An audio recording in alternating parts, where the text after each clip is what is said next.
We were talking about how we really need a better parental leave at Northeastern. So Esther actually put together a petition, and eventually, like a year or so later, Northeastern implemented a much more robust parental leave policy in 2018, which benefited so many people in our community. So that was a really celebratory moment, I would say, for our group and also for the university itself. Hello, this is Samantha Saxby with another episode of Moms with Benefits, and I am so excited to have Allison and Melissa on with me today. Allison and Melissa are both co-founders and the current leaders at the Parent Affinity Group at Northeastern University. So welcome, Allison and Melissa. Thanks so much for having us. So we're going to dive into what is a parents group, how did they become leaders, what propels them to do this, what are their successes, what are their challenges. But before we do so, I want to just break down what a parent affinity group is in the context of the Northeastern University parents group. According to their website, the mission of Northeastern University parents is to provide personal and professional development for working parents and caregivers to create a strong network of fulfilled members at Northeastern University. So little background on how it began as a group in 2011 of 4 women who gathered for lunch occasionally and discussed new parenthood situations. So then as women started inviting their friends, this group grew to 65 women across Northeastern colleges and departments. And the group started to call themselves NU Moms. NU Moms is responsible for then petitioning Northeastern to improve their parental leave policy. Yay, which was launched in November 2018. The website says, today we affirm ourselves as an inclusive group to all parents and caregivers at Northeastern. And as of September 2023, we are a group of 430 people across all of Northeastern global campuses. This whole group is led by these two, Allison and Melissa. So, wow, awesome. Thank you again for being on here. Great. And just a little asterisk to that, we are now close to 600. So even Oh from my the time, so we are growing very, very quickly. Amazing. And so I know the formal website kind of touched on it briefly about the creation of it, but how would either of you describe the creation of your parent affinity group? How did it come about? And I think almost more importantly, what propelled you two individually to become a leader in this space? Sure. So I can start with that. So when I got back from my first maternity leave, I definitely felt it was a shock to the system, right? So it's just I'm exhausted, I missed my baby, this was before COVID, so I wasn't working remotely at all, and I live a pretty far distance from Northeastern, so it was early mornings, late nights with traffic, and it really, as I'm sure many moms can relate to, it was just a real shock. And so I wanted to talk to people, like, how are we doing this? Like, how are we adjusting to coming back from such a huge life change and then, just starting to work as normal? And it was just a really, really difficult time. And so I reached out to a couple of moms that I knew had kids, recently, and just asked them to go to lunch. And that's kind of how it started. And really the foundation of NU Parents is community-based. So it's really empathizing with each other, asking questions, supporting, offering advice. And that's what we were doing in these small groups.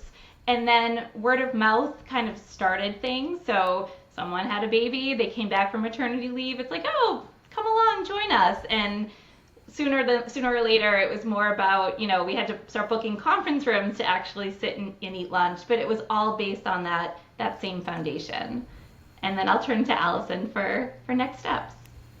So then Melissa, she went on maternity leave again for a second baby, yay, in 2016. And it was at that time that it was either I run the organization by myself or I bring in someone to sort of take Melissa's place for the time being. So we brought in someone by the name of Esther Cohen.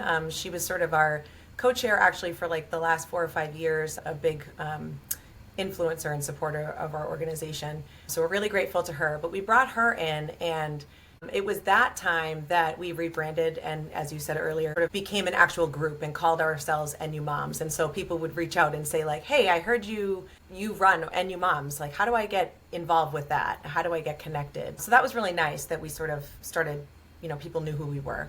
At that time, Melissa was on leave, and we were talking about how we really need a better parental leave at Northeastern.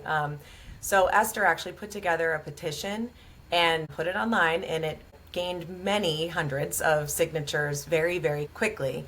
And eventually, like a year or so later, Northeastern implemented a much more robust parental leave policy in 2018, which benefited so many people in our community. So that was a really celebratory moment, I would say, for our group and also for the university itself. I would say that they became a top employer in higher education for making that positive change. After that advocacy, campaign that we sort of went about grassroots, we were actually approached by the Office of Diversity, Equity, and Inclusion, and that was in 2019. And they asked us if we wanted to be formally recognized as an affinity group, which is the same thing as an ERG. And so we, at that time, just said yes, we would love that, and rebranded to NU Parents. And we did that because we wanted to become more of an inclusive group to all parents and caregivers at Northeastern, not just moms. And so then COVID hit. And I'm sure that many people who are listening right now remember that it was probably the hardest time ever to be a parent. So scary. Everything was so uncertain. And we were all, schools were closing abruptly, daycare is closing down, and everyone shifted to remote work. And we were all being expected to basically do double time as a caregiver and as an employee and do both jobs equally well. So it was an incredibly stressful time for parents, and that was when our organization really took off. And, we had hundreds and hundreds of people begin to join NU Parents at that time. And I think they were just looking for some emotional and moral support and also a voice of advocacy. And that's where Melissa and Esther and I kind of came in. We then really formed a very close and effective relationship with the chief HR officer. That has made a big difference for our group. We work very closely with her. And as Melissa said earlier, we're now 600 people almost, just shy of 600. We'll celebrate that milestone when we get there, across all of Northeastern's global campuses.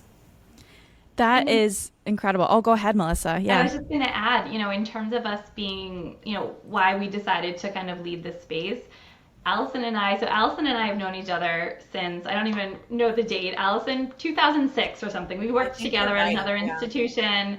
We've seen each other through a lot of life milestones, and we're obviously friends as well. And we're both very much doers.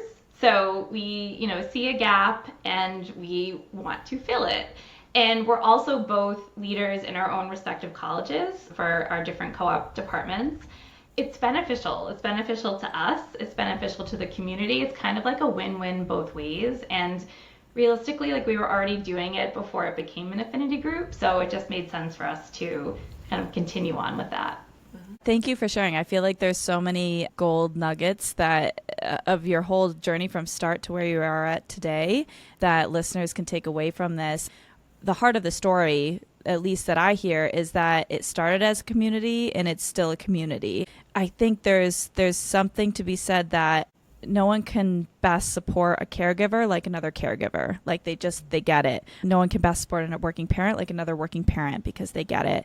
And I love the community-based focus that you've had continue over the evolution of what it's been over 10 years, right? Since it originally started. That's incredible. And then to have the beacon, the gold kind of, I want to say the top echelon of enacting a paid leave policy at your organization directly from both of you and your other colleagues in the whole group's efforts, that is incredible. And I just think that should be celebrated. At Moms with Benefits, we work with a lot of individuals and organizations, and it feels like at first blush it's employees want a paid leave policy and employers are the ones that kind of hold the keys and the power in order to make that happen. And I think, yes, to some degree that's true, but I think part of kind of the missing ecosystem of making change actually happen is employees that are willing to be those change agents and willing to invest their time and to improve the culture. And I feel like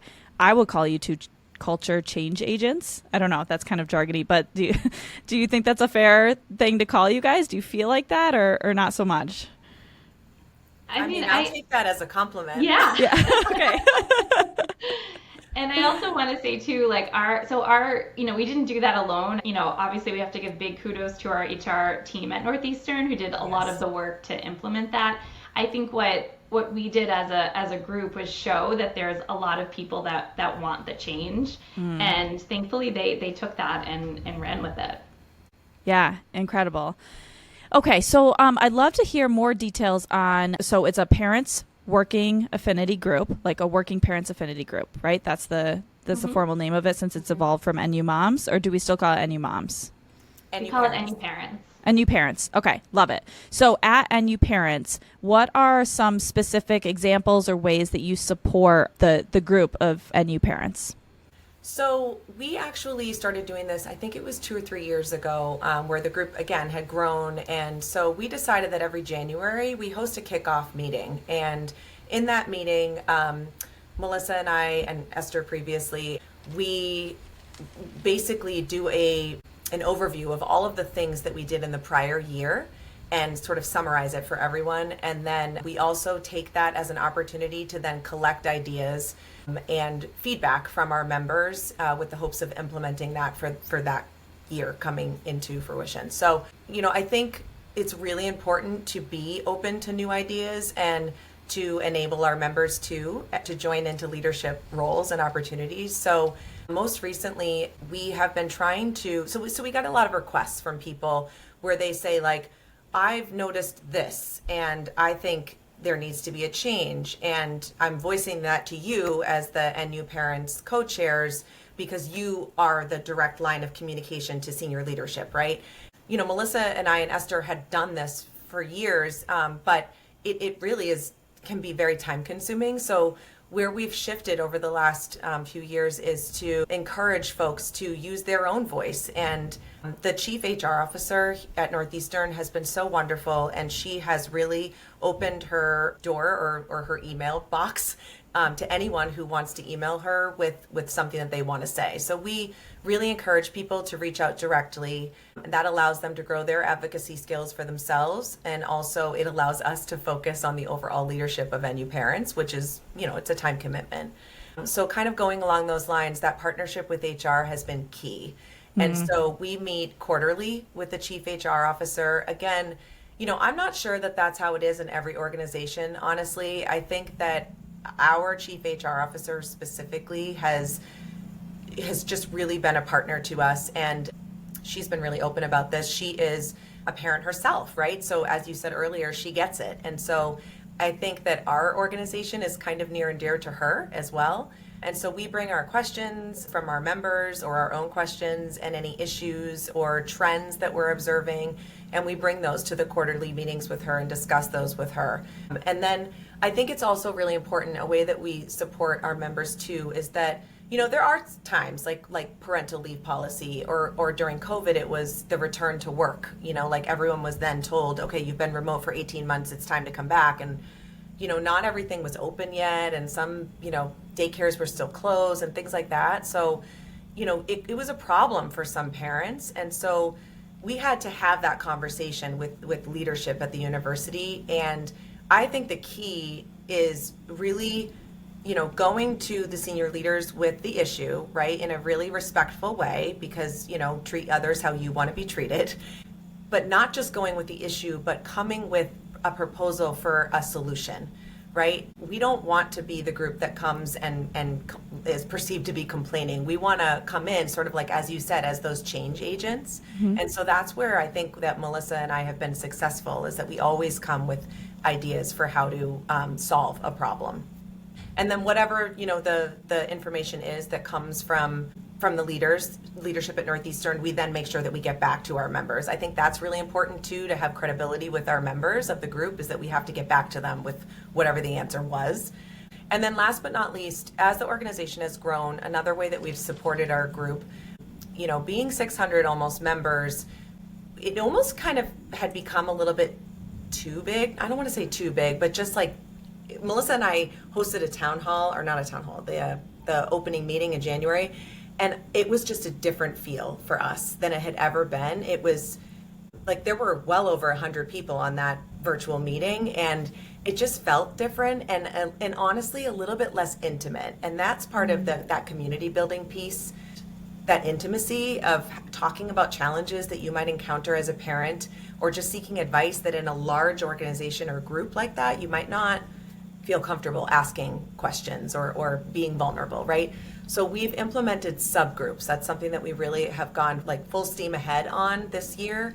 It has a nice dual benefit, right? One is that we now have co-chairs of each of these subgroups. So again, we are kind of allowing people who are interested in moving into leadership at the university to take on these chair roles of each subgroup. We're also trying to foster that like smaller, tight-knit feeling and sort of bring that back to our organization that's grown quite a bit. So just as a quick example, our subgroups, they go kind of by age range or topic, right? So newborn infant, and then you're looking at like school-age children, elementary, middle school, high school, college age. And then we also have subgroups for LGBTQA and neurodiversity, adoption and foster parents, and like single or traveling parents and things of that nature, so that you can kind of like connect with your people, right? So I think, those are all sort of the ways that we've tried to really support our members. And again, you started off with kind of this community feel, and I love that, to your point, it's growing so fast because there's such a need, but then it's like, okay, how do we make sure we follow our North Star of being a community resource? And so that took, creative problem solving, I'm sure. It took a lot of dialogue and ideas from everybody to figure out whether subgroups were the path forward. And now you're trying this subgroups concept, which I think is brilliant. And so another takeaway I had from your answer here was the term change maker, right? 100%. You guys are being change makers for your organization.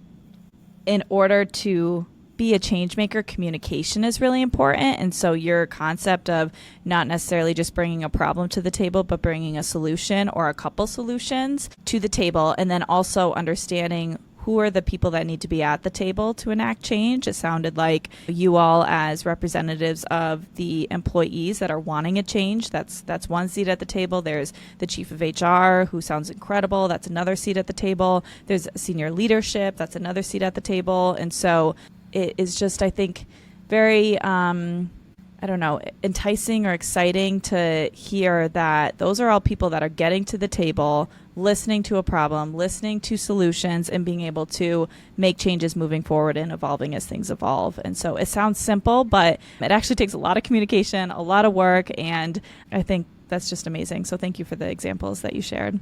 Thanks. So when you think about your affinity group and the NU parents, how do you define success? So I think our membership growth and engagement is definitely, a huge one for us. I did get confirmation that we are the largest affinity group at Northeastern. And so that was a big, yay, success.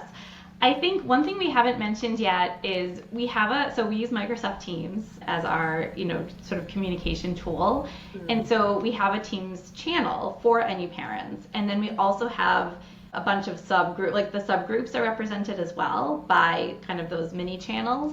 And so the communication is very active, on our Teams channels. And I think, that's something where, while Northeastern did have Microsoft Teams before COVID, it really exploded, during COVID, post-COVID, for obvious reasons.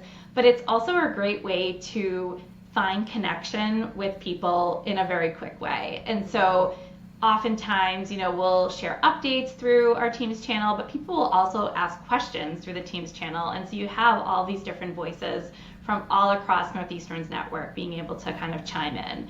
So just kind of being active in the Teams channel, I think is really important, and certainly how we do measure success as well. And then we also organize virtual and hybrid events basically throughout the year, and we usually host up to 4 or 5. And so that's something that we do at the beginning of the year, is really try and figure out, what types of events do we feel would be the most useful to the community and to the membership. And they're very well attended. Obviously we have 600 members. Not all 600 are coming to every session, but it is kind of a like pick and choose as you're interested and as your schedule allows. And so they're very well attended.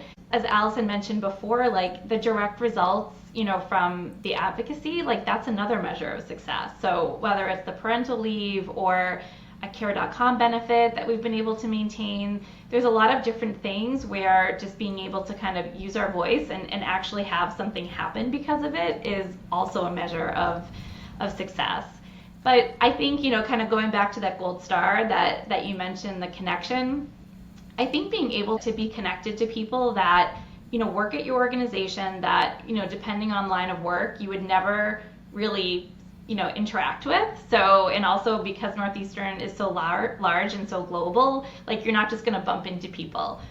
But we know each other, through NU parents, and we've maybe answered a question for someone, or maybe, they asked a question that I was able to help with, or vice versa. And so it's like, oh, that person works in the registrar. Like now I know someone in the registrar that I wouldn't have known. Like this is the way that we actually became connected.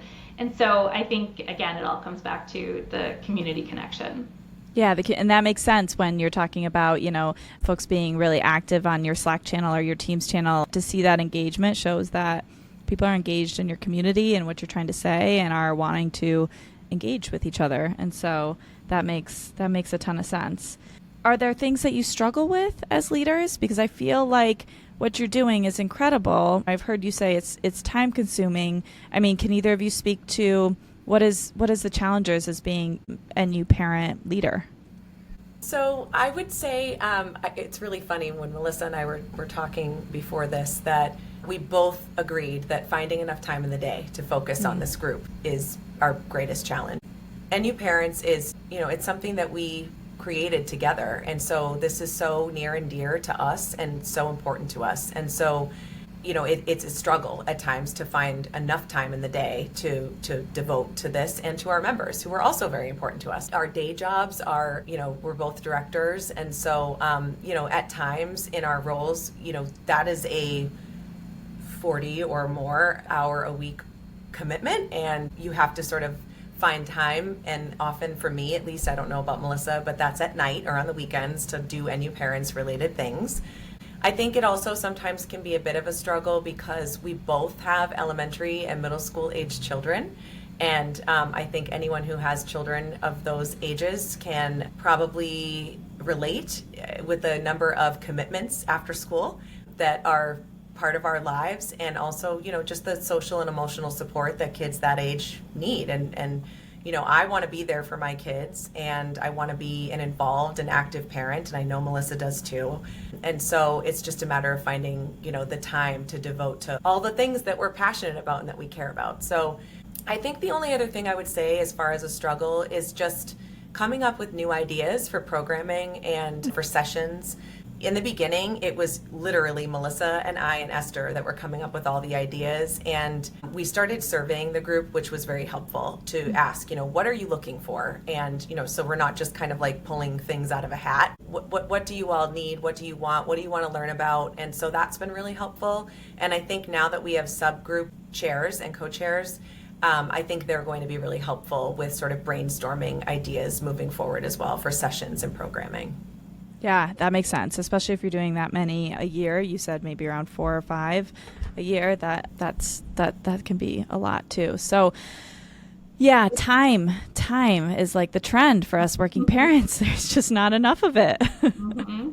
That's right. And it's also, I forgot to say this part, but like sourcing your network, right? So if you have people who say, we want to learn about financial stability, or I had to reach out to a couple of people that I know do financial advising as their jobs and ask them, would you be interested in coming in and speaking to our group, and, what if I don't know anyone in that space? So I think that's another part of it too, is coming up with, valuable and effective speakers. Yeah. That also don't necessarily charge a very high amount because our budget is not huge. I was going to ask if you're comfortable answering. I'm assuming there's a budget laid out from the university for each of the affinity groups. Is that, and we don't need to go into specifics, but is that accurate?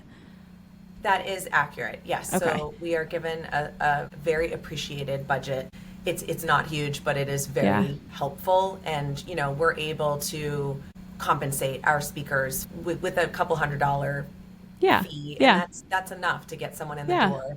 And oftentimes when we're bringing speakers into, it's an opportunity for them to get their brand out, right? So there's a benefit to them as well. For sure. Yeah. We do So really want swag at some point.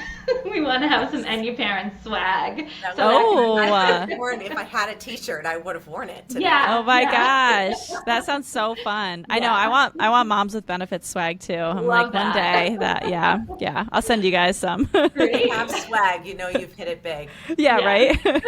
Even if it's just for myself, I'll just. Right, exactly. An order of 2, please. Yeah, right.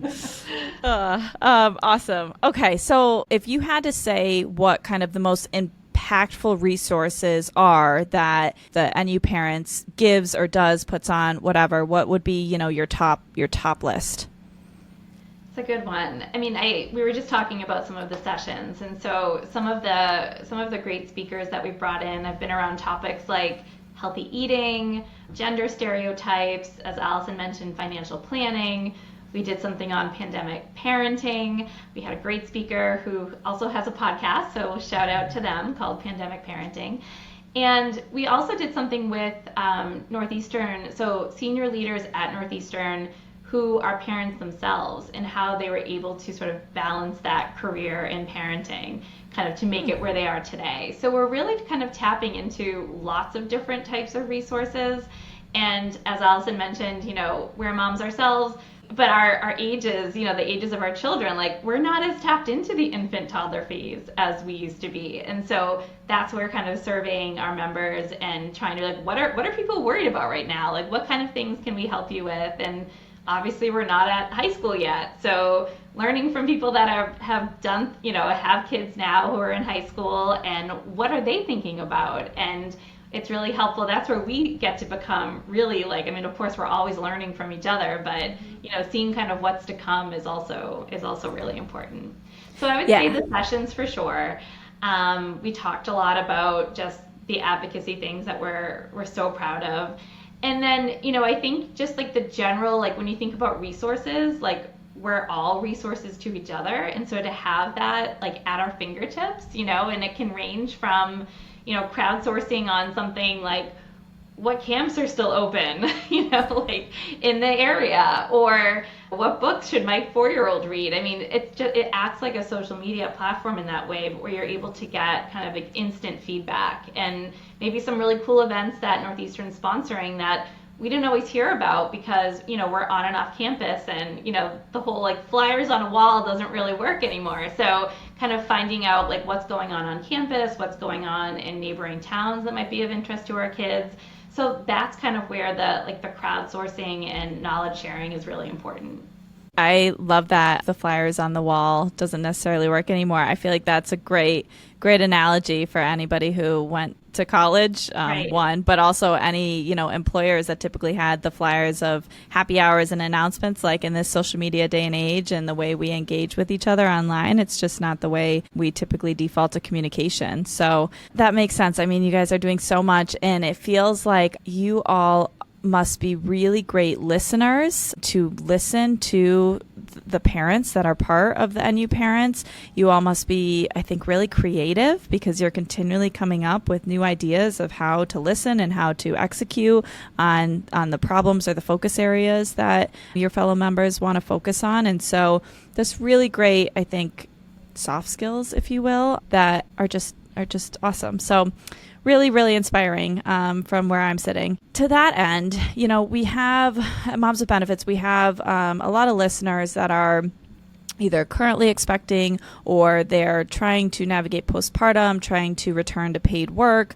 They are kind of young moms or moms with young kids. And so they're really fresh into motherhood is the word I like to use. Very, very fresh. And so they're entering motherhood, and there's a lot of things hitting them. And so for those listeners, and also for the listeners that are maybe more into their motherhood journey, but still trying to figure out and navigate their relationship with being a working parent and the pushes and pulls of all of that, do you have recommendations of how those listeners might be able to enact change within their own organization? So I feel like you guys are kind of like the the gold star case study of from start to finish the last 10 plus years. You've done an incredible amount of things. Any advice to those that are looking to get this started or looking to move their organization just another step forward with change and supporting working parents?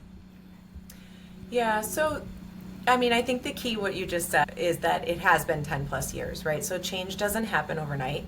And so I think that for Melissa and I, again, it wasn't something that we started off saying like, we need change at Northeastern and we're going to start this group. It was really organic. But I think that if someone is listening to this and they are thinking like, my organization doesn't have an ERG for parents and I want to start one, I think I would give them the advice, number one, that finding a few people to work with on this rather than doing it completely alone is a very high recommendation that I would have. I think, many heads are better than one. That's the number one thing. But also, it can honestly be a little bit nerve-wracking when you're going to the very, very top senior leadership of your organization. Northeastern is really large. I wouldn't have wanted to have these conversations by myself, quite honestly. And I always appreciated having Melissa by my side and Esther by my side, having these discussions. And so that would be my first thing is find a group of people that you want to work on this and sort of trying to get it off the ground and know that it does take time.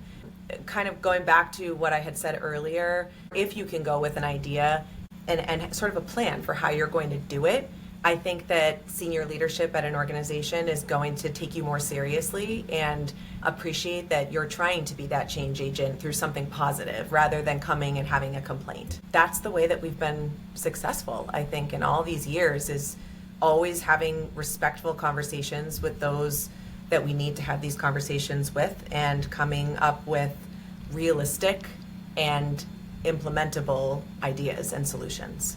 And I know we've mentioned Esther, and Esther actually started another affinity group at Northeastern, which is why she's not a part of this conversation today. And she's doing, it's called JAG, it's the Jewish Affinity Group. And so that is now up and running at Northeastern. And then just the other day, one of my coworkers mentioned their interest in starting more of like an elder care affinity group. And that's something that like I'm excited about just because there's such a need, and that is another great example of where community and knowledge sharing is so important. And so just kind of props to Northeastern for giving, our community space to kind of connect and learn from each other. And yeah, so it's kind of exciting just to see, we're one of many affinity groups at Northeastern, but yeah, I think we've done a pretty good job. And I'm realizing it more and more as we're kind of telling the story in this space. I also thought of one more thing too. When we've been trying to affect change, so the parental leave, right, is one example. It has always been really helpful if you can look at institutions or organizations that are similar in size to you and look at what their benefits are. Basically matchmates is what they call them. And so that's really helpful that if you kind of do that legwork in advance of a meeting with senior leadership and show that you've done your homework and that, X, Y, and Z companies all have this benefit and we don't, and this would make us more competitive, against our peers, I think that is something that, that our chief HR officer appreciates that very much and really does. She's a good listener. That's something else that's really important, is to sort of look across and see what other institutions and organizations are doing. Yeah, that's a great point. Like the competitive analysis of it, especially in today's kind of. That's the word I was looking for. Yeah. And so can I ask a follow-up question of, when we're thinking about supporting working parents at an organizational level, you all have, your ERG and affinity group, you have paid leave to support working parents, and you have the kind of the programs on an annual basis that are rolled out. Are there other kind of specific policies or specific benefits or specific kind of items that you feel are part of that puzzle? Part of what I'm getting at is supporting working parents feels like some of it's kind of systemic benefits, policies, some of it's culture. And so, like, are there other things that you would add to the system list or the culture list? Well, something else I should mention that Northeastern has is the Children's Center. And that I put my kids through there, and that is an amazing preschool. And so I would say that, any organization, I know that it's a big lift and a big ask, and there's a lot involved with like licensing and things like that, but that preschool was huge. I got to drive in and out every day with my kids for 3 years, and that was before pre-COVID. So I was doing that 5 days a week. And so it was, yes, it was a lot to drive in and out with my child, but they got used to it, and you bring a lot of snacks and you play a lot of good tunes and it's great. But, that was time with them when they were little that I will never get back. So I'm really grateful for that. I think also another, it's not really a benefit that Northeastern put into place for working parents, but the hybrid work schedule that directly came from post-COVID is huge for parents. Yes. And so, I can't tell you how life-changing this has been for me personally, and I think I can speak for Melissa as well. Absolutely. Just taking out 2 hours a day from my commute 2 to 3 days a week, I get that time back with my kids. And I can go to their recitals and I can go to their games. And whereas before I couldn't, we were dividing and conquering and begging grandparents for help. And, we don't have to do that as much anymore. And so I personally think that any organization that is considering, I'm going to go rogue here, but, is considering mandating people to come back to the office 5 days a week, I personally think that they should seriously consider how positive the hybrid schedules have become for working parents. And let's be honest, a lot of the working parents, we're in the very experienced category at this point, being into our 40s and sort of having a lot of life experience and a lot of work experience to offer. And you wouldn't want to lose employees for that reason, because they had flexibility and now they don't. I'm hearing a lot of that on various platforms of mandating people to come back 5 days a week, and I just keep shaking my head. I think that Northeastern has done the right thing. I agree. I couldn't agree more. Yeah, go ahead, Melissa. And just to kind of add to that, so I have one kid who is almost 13 and one who is almost 9. And so my almost 13-year-old was, when I had her as a baby, obviously I had gone back to work. I was in the office pretty much every day, commute really long. I would not see her in the morning. And then I would come home and I'd be home around 5:30, 6 o'clock. And so my son, who, he was probably 2 when COVID hit, so he doesn't really remember anything before. All he remembers is that I was always home for breakfast and I could drive him to school and then start work and sometimes even pick him up, if I had that little block in the day. And so it's very interesting on the days that I do go into work. He's like, what? You're not working from home? It's just funny how 2 kids can have such different experiences, but the quality of life, and I think I'm doing a great job still. It's not like there's any slack in that, it's I'm only getting, honestly, to be, I think, a better worker for Northeastern. But yeah, it's really interesting to see just the differences in both of my kids' experiences, but I'm only, doing the same job, if not more, with my second. Yeah, that's super interesting. And then it feels like it does come full circle. If you as an employee feel valued and feel understood, if you can actually execute a hybrid workplace, policy or setup, whatever you want to call it, that is just going to, reap the rewards right back into the organization, because you're going to have more fulfilled employees. You're going to be having more employees that feel like they are quote unquote balanced and have time with their family as well as their work. And so it feels like a no-brainer, but it, for some reason, maybe not so much for other people. So I am curious. I've been watching kind of the trend there too. All right. Well, thank you so much for joining us today. Is there anything you want to share before we sign off today? I don't think so, other than to say thank you for inviting us to be on with you. This was, this is such an exciting opportunity for Melissa and I, and especially where we've been working on this for so long. This is just sort of a realization for me about how far we've come, and I appreciate the opportunity, and I know Melissa does too. I thank you so much for being on here. I'm a mom, 1 year postpartum, and trying to figure out how to make this whole working mom thing work. And so I just get really, really inspired that, people like Allison and Melissa are out there that have made such progress in organizations and been those change agents. And I look forward to figuring out how to do the same for myself and anybody else and any other individuals or organizations that Moms with Benefits helps. So really, really appreciate your time today and you talking about the NU Parents group. Thank you so much. Thank you.